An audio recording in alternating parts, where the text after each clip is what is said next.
we must understand something.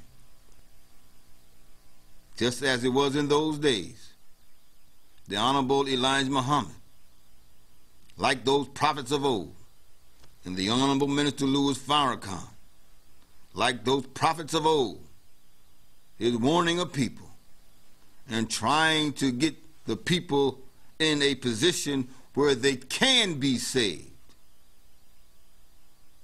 America is on the way out. Her economic destruction is in sight.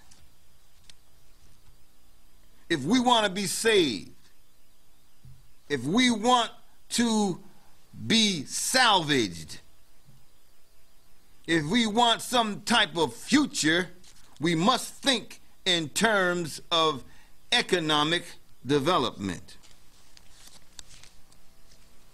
We are living in a very serious day and time. We are living in a very dangerous day and time. We are being warned on a constant basis. But the preacher, the pastor, they're not talking about saving a nation. And you go to church today, what are you looking for? Most of us go to church looking for a good feeling. You don't want to change anything. You don't want to help and resurrect your community. You don't want to deliver anybody. You're looking for a good feeling. You want to hear some good old preaching. You want to hear some good time gospel music. You want to feel good.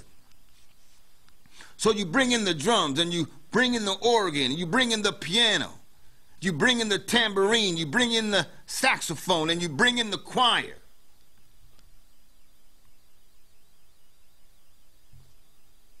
Martin Luther King was not known because he had a good choir. Martin Luther King is not remembered. He's not going down in history because he had the best choir. I never read in the Bible where Jesus talked about his choir or talked about his band or talked about the saxophone player in any of his tabernacles. I never read in the Bible where Moses talked about singing and shouting and having a good time in the church or in the tabernacle. I never read in the Bible about David, even though he was a musician and he did play the harp. David was about salvation of a nation. David was about delivering his people from the clutches of their enemy.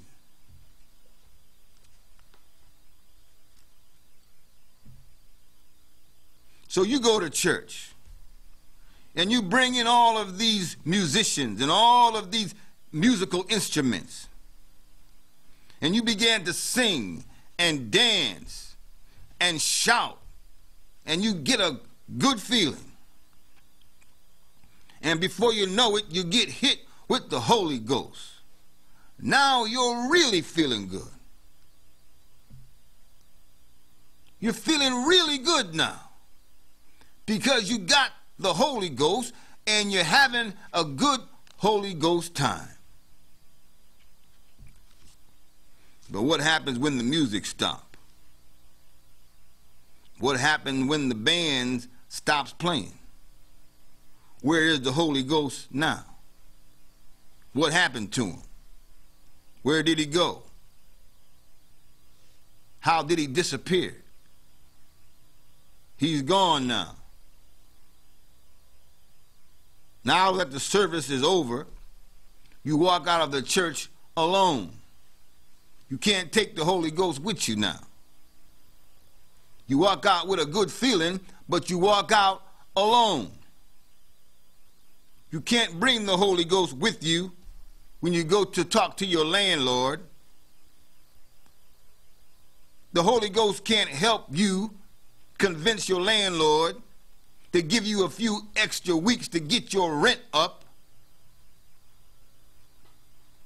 You can't bring the Holy Ghost with you to the schoolhouse where your children are failing. You can't use the Holy Ghost now to help your children become better students, become more studious, and get better grades. You can't use the Holy Ghost to stop your children from falling behind in their academic studies. You can't bring the Holy Ghost home with you to stop your neighbors from fighting and cussing and killing one another out on the street corners. You can't bring the Holy Ghost to the grocery store with you to help you get more food when you exhaust the money on your food stamp card. You can't bring the Holy Ghost with you to your job interview to make the employer or to make the boss man hire you.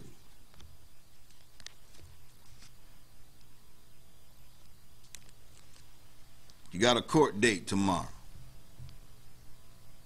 You might not feel like going to court. Why don't you call up the Holy Ghost and say, can you go down and take my place in the courtroom? Can't happen. It won't happen. We have become a people who are so wrapped up in feeling. All we want is a good feeling. And we are not able to change our condition with a feeling. We become preoccupied with feeling. We become consumed with feeling. We become a people who are totally dominated by our own feelings.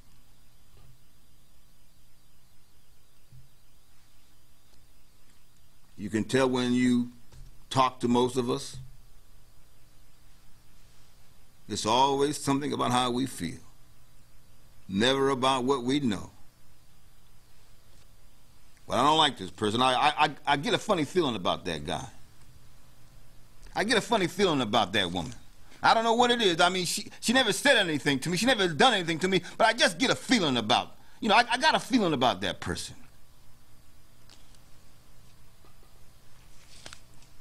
We are a people who are consumed with this. It's all in our music. Baby, make me feel so good. You make me feel good all over. If it feels good, do it. Do it if it's what you feel.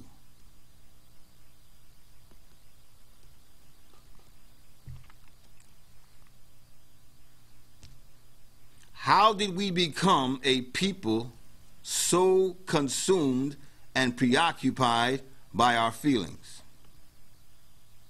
This is where the importance of knowing your history comes in. This is why it is so necessary to have knowledge of self. The Honorable Elijah Muhammad teaches us, and the Honorable Minister Louis Farrakhan teaches us, that history is best qualified to reward our research. History is necessary. History is a requirement.